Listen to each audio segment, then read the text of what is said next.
In the late evening hours of June 24th, 1993, Jennifer Ertman and Elizabeth Pena would take a shortcut through the back of the Clearbrook apartment complex that would ultimately lead them across a railroad trestle and then back out on a T.C. Jester Boulevard. The official reason for taking this shortcut was because the girls had overstayed at a pool party that they were attending, and that by taking this shortcut through the park, they would be able to make Elizabeth's 11:30 p.m. curfew.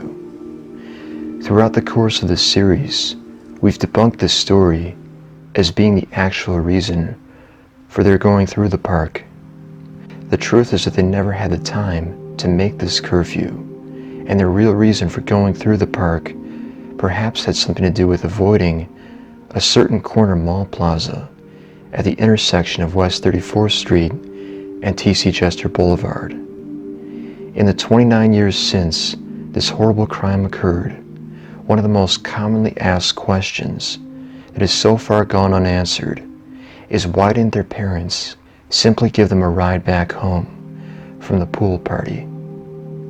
In today's episode, I'm going to introduce some unsettling new information that, when fully expanded upon in part 3, will create a much different and, I believe, accurate reason for why Jennifer Ertman and Elizabeth Pena chose to take this dark and secluded pathway through T.C. Jester Park.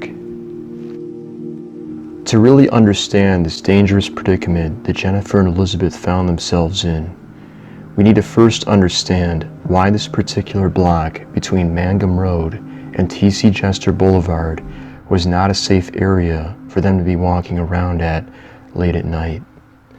When it comes to crime, the northwestern corner of Harris County has a reputation for being a bit of a mixed bag. And while it's true that crime can occur anywhere and at any time, there are certain areas where the likelihood of violent crime is much higher than others.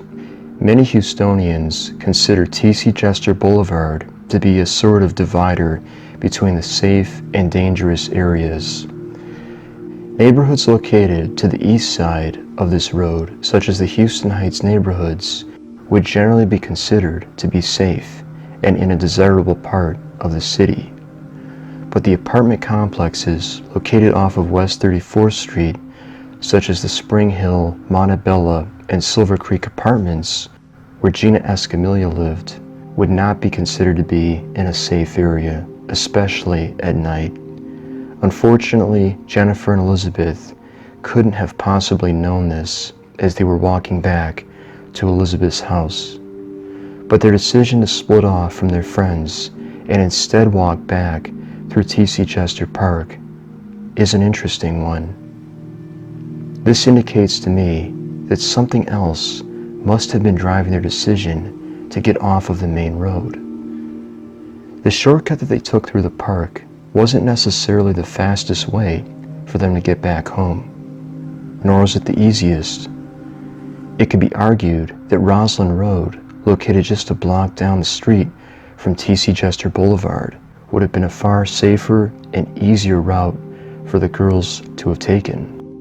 Once again, this indicates to me that the reason for going through the park was to avoid having to walk past the strip club that was located in the corner mall plaza off of West 34th Street and T.C. Jester Boulevard. Essentially, it was just down the street from where the girls were coming from. However, taking this shortcut did have one unique benefit for Jennifer and Elizabeth, as it allowed them to avoid having to walk past the strip club. In fact, this is the only way that they could get back to Elizabeth's house without having to walk past it. West 34th Street, and specifically the area between Mangum Road and T.C. Jester Boulevard, is also known to have had problems with prostitution.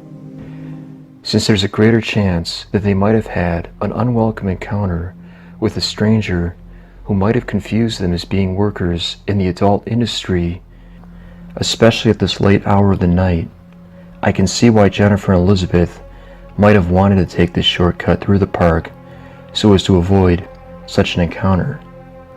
In fact, I believe this is the real reason for why Jennifer and Elizabeth decided to go through the park.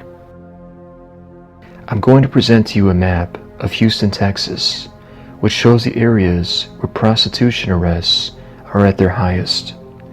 This map illustrates the top 5 areas where prostitution arrests were made back in 2015 and 16. Of these 5 areas, one of them is located very close to Independence Heights, not even 5 miles away from TC Jester Park. This map is a bit more telling when it comes to specific areas that experience higher levels of prostitution arrests. The area that I would like to bring your attention to is from Highway 290 over to Jester Boulevard, the area where Jennifer and Elizabeth were walking around at on the night of June 24th. We can see from this map that a high number of prostitution-related arrests have been made in this general area, with some of the most frequent arrests occurring in the locations near the Spring Hill Apartments, Silver Creek Apartments, and Montebello Apartment Complex. Once again, it seems that we're coming back to the same question, which is, why didn't their parents simply offer to give them a ride back home?